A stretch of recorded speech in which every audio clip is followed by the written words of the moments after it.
வணக்கம் உறவுகளே! ஒரு பெண்ணோட வாழ்க்கையில கணவர் ஒரு துணை, ஒரு பாதுகாப்பு, ஒரு ஆதரவு. ஆனா, சில சமயங்கள்ல அந்த கணவர் தான், அதாவது அந்த ரிலேஷன்ஷிப் தான் மன அழுத்தத்துக்கும், நம்மளோட கண்ணீருக்கும் காரணமா இருக்காங்க. உங்க கணவர் எப்போதும் உங்ககிட்ட சண்டை போடுறாரா? உங்கள குறை சொல்லிக்கிட்டே இருக்காரா? நின்னா தப்பு, உட்கார்ந்தா தப்பு, எல்லாத்துக்கும் தப்பு, குறை சொல்றது.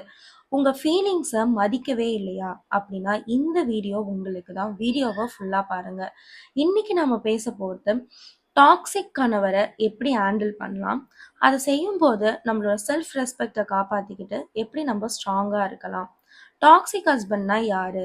நம்மள அடிச்சு டார்ச்சர் பண்றவரா? அது மட்டும் கிடையாது. எப்போதும் குறை சொல்லிக்கிட்டே இருக்கிறவங்க. உங்க கனவுகள இகழுறது. அதாவது உங்க கனவுகளுக்கு மதிப்பு குடுக்காம இருக்கிறது. உங்கள கண்ட்ரோல் பண்ண முயற்சிப்பது. பேசாம சைலன்ட்டா இருப்பாங்க. நீங்க என்ன சொன்னாலும் பதில் சொல்ல மாட்டாங்க. அவங்க பாட்டுட்டு உட்கார்ந்து ஃபோன் நோண்டிட்டு இருப்பாங்க பாருங்க. அந்த மாதிரி சைலன்ட்டா இருக்கிறது. உங்க செல்ஃப் கான்ஃபிடன்ஸ குறைக்கிறது. இந்த மாதிரியான நடத்தை உள்ளவங்க எல்லாரையுமே நம்ப எமோஷனல் டாக்ஸிட்டிய தூண்டுற ஒரு டாக்ஸிக் ஹஸ்பண்ட் அப்படின்ற மாதிரி நம்ம சொல்லலாம். இப்போ இன்னைக்கு நான் உங்களுக்கு ஒரு 7 பவர்ஃபுல் வேஸ், ஒரு 7 வழிகள் இந்த விஷயத்துல, இந்த மாதிரி சூழ்நிலைகள்ல உங்க கணவரை எப்படி நீங்க ஹேண்டில் பண்ணலாம் அப்படின்றத நான் சொல்றேன். ஃபர்ஸ்ட், காமா இருங்க.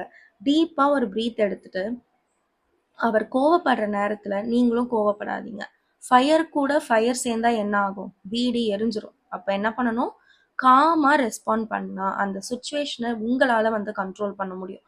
அவர் கோவப்படுறான்னா அப்ப விட்டுட்டு, பின்னாடி நீ பண்ணது கரெக்டா, நீங்க ஏன் இப்படி இருக்கீங்க, அந்த மாதிரி கொஞ்சம் பொறுமையா ஹேண்டில் பண்றதுக்கு ட்ரை பண்ணுங்க.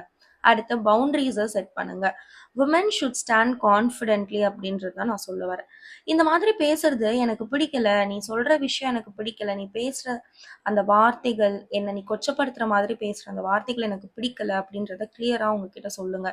ரெஸ்பெக்ட் இல்லாத வார்த்தைக்கு சைலண்டா அக்செப்ட் பண்ணிக்காதீங்க. அடுத்து இதுதான் ரொம்ப ரொம்ப முக்கியம். ஃபினான்ஷியலா இண்டிபெண்டன்ட் ஆக முயற்சி பண்ணுங்க. எல்லா பெண்களுமே எப்பயுமே உங்களை நீங்க ஃபினான்ஷியலா உங்க கையில காசு இருந்தா மட்டும்தான் உங்களுக்கு மதிப்பு இருக்கும். விமன் வந்து பாத்திரத்தோட இருக்கிறத விட லேப்டாப்போட இருக்கிறது தான் வந்து உண்மையிலேயே சொல்றேன் பெஸ்ட். ஸ்மாலா பிஸ்னஸ் பண்ணுங்க, ஆன்லைன்ல ஒர்க் பண்ணுங்க, பார்ட் டைம் ஜாப் பண்ணுங்க. ஃபினான்ஷியலா உங்ககிட்ட மணி இருக்கு, நான் ஸ்ட்ரென்த்தா இருக்கேன் அப்படின்னா கண்டிப்பா உங்களோட கான்ஃபிடன்ஸ் தானா வரும். அண்ட் உங்க வீட்ல இருக்கிறவங்க எல்லாருமே, உங்க மாமியார்ல இருந்து, நாத்தனார்ல இருந்து, ஹஸ்பண்ட்ல இருந்து எல்லாருமே உங்களை வந்து மதிக்க ஆரம்பிப்பாங்க. ஸோ ஃபர்ஸ்ட் ஃபினான்ஷியலா இண்டிபெண்டன்ட் ஆகாது. நெக்ஸ்ட், எல்லாத்தையும் மனசுல வச்சுக்காதீங்க. டெய்லி ஒரு டைரி எழுதுங்க. டைரி வச்சுக்கிட்டு டெய்லி எழுதுங்க. உங்க எமோஷன்ஸ் வெளியே வரணும். சும்மா மனசுக்குள்ளேயே போட்டு அழுத்திக்கிட்டு டிப்ரெஷன் ஆகி அதுக்கு டேப்லெட் சாப்பிட்டு டிப்ரெஷன்ல இருந்து வெளியே வர்றதே உங்க வாழ்க்கையில ஒரு விஷயமா வந்து வச்சுட்டு இருக்காதீங்க. ஸோ டிப்ரெஷனை குறைக்கிறதுக்கு நம்ம என்ன பண்ணலாம்? ஏதாவது ஒரு டைரி எழுதலாம், இல்லை யார்கிட்டயாவது உங்க மனசுல இருக்கிறத கொட்டி தீக்கலாம். இந்த மாதிரியான விஷயங்களை பண்ணுங்க. அடுத்து சப்போர்ட் சிஸ்டம் தேடுங்க. யாராவது ஒரு ஃப்ரெண்டோ இல்லை யாராவது ஒருத்தவங்க இருந்தாங்கன்னா அவங்க கிட்ட சொல்லி, ட்ரஸ்டட் ஃப்ரெண்டா இருக்கலாம், இல்லை உங்க பேரண்ட்ஸா இருக்கலாம், இல்லை கவுன்சிலிங் கூட போங்க, பிரச்சனை கிடையாது, தப்பு கிடையாது. யாராவது சேஃபா பேச முடியும் அப்படின்னா அந்த மாதிரியான பர்சனை சூஸ் பண்ணி அவங்க கிட்ட ஷேர் பண்ணுங்க. நெக்ஸ்ட், செல்ஃப் ரெஸ்பெக்டை காம்ப்ரமைஸ் பண்ணாதீங்க. மேரேஜ் வந்து இம்பார்ட்டன்ட் தான், ஓகேவா? எல்லார் லைஃப்லயுமே கல்யாணம் அப்படின்றது ஒரு பெண்ணோட லைஃப்ல ரொம்ப ரொம்ப இம்பார்ட்டன்ட் தான். ஆனா அதை விட உங்களோட மென்டல் ஹெல்த் ரொம்ப முக்கியம் இல்லையா? கல்யாணம் பண்ணிட்டோம், நம்ம ஹஸ்பண்ட்க்கு அடிமையாக தான் வாழணும் அப்படின்ற மாதிரியான எண்ணத்தை ஃபர்ஸ்ட் தூக்கி போட்டுட்டு உங்களோட மென்டல் ஹெல்த்தையும் கொஞ்சம் இம்பார்ட்டன்ஸ் கொடுங்க. அவங்களுக்கு பேசி புரிய வைக்க ட்ரை பண்ணுங்க.